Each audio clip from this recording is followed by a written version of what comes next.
You spent the very first beginning part of your career as a pharmacist. Yeah. And so many years of prescribing medication onto many people who look like us. Yeah. What did you see? Man, you know what's funny was I started out wanting to see the truth.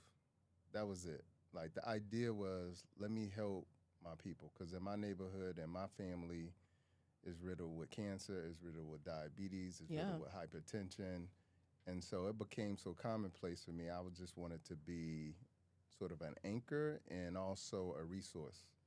And so as I'm working for the FDA and then start working in a clinical setting in a hospital, I'm just noticing that people my age are coming in their And late, this is before you were even in your 40s. no, this is in Yeah. my late 20s. Yeah. Yeah. So I'm noticing people are coming in with hypertension. I'm noticing people my age in my late 20s at the time coming in having strokes.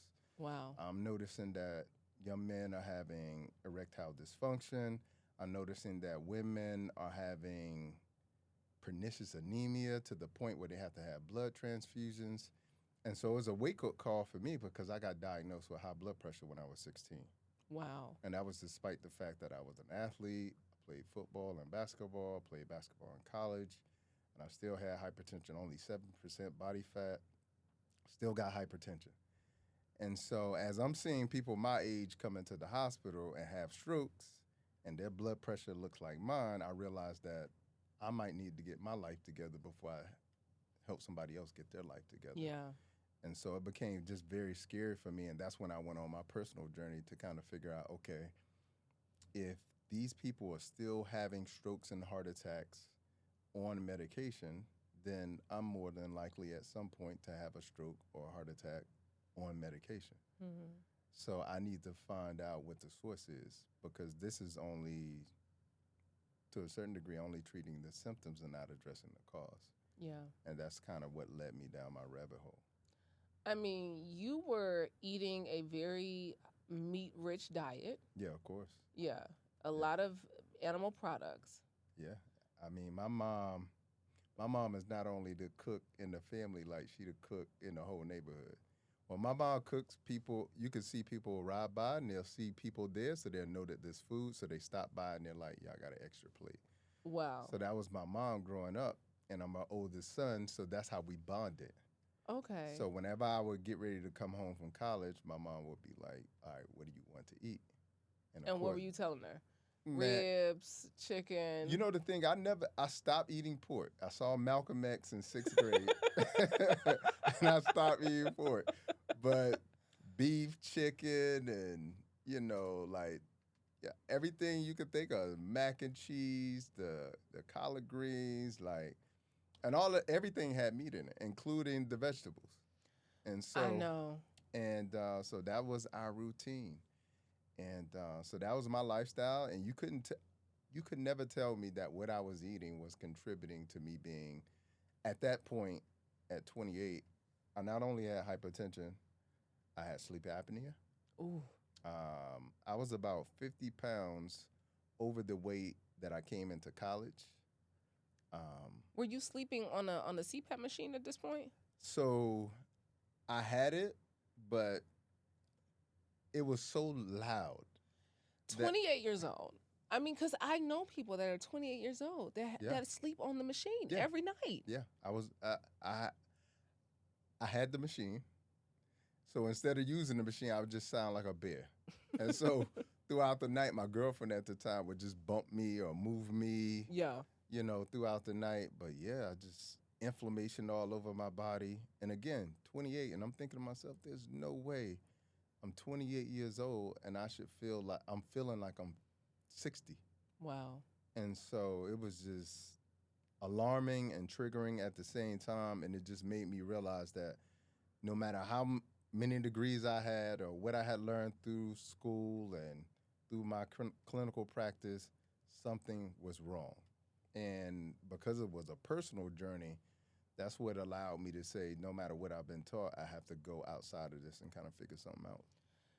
I mean, that takes you, this journey of figuring it out, it takes you all around the world. Yeah. You start learning herbal medicine from shamans and and ramens and everybody else, baby, all around the world. Right. I mean, you went to Asia, you went to Africa, you went to the Caribbean to learn how do I start to use herbs to heal the body. Yeah. And to be honest with you, without knowing it, that journey really began when I was like 16, when my grandmother passed away. I was literally in the room when she passed away. I was the last person to find out that my grandmother was about to pass away.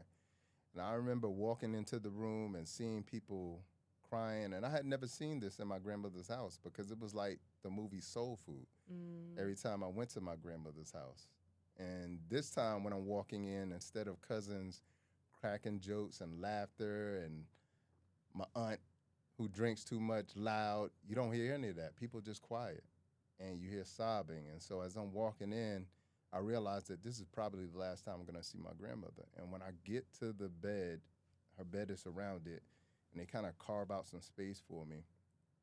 And I stand next to her bed, and I see my grandmother, like, literally holding on for her life.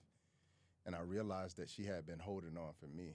And, you know, initially I was, like, begging her, don't leave, because my grandmother was my everything.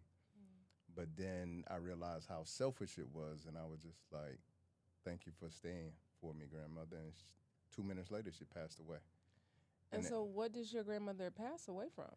Colorectal cancer. Which, if you look in the Black community and you look at the statistics, 40% more likely to get it, 20% more likely to die for it for African Americans. Yeah. It is very aggressive when we get colorectal cancer. And when you look at our diets are by far the most toxic diets of all. They may taste the best, but they are by far the most toxic. And so that's sort of what led me to say, all right, the answer isn't here in the U.S., and that's what led me to moving to Japan. I lived there for almost 5 years, studying a group of people, the Okinawans, who live to 100, no disease. And that's a blue zone. That's a blue zone. Yeah. And they primarily eat a plant-based diet.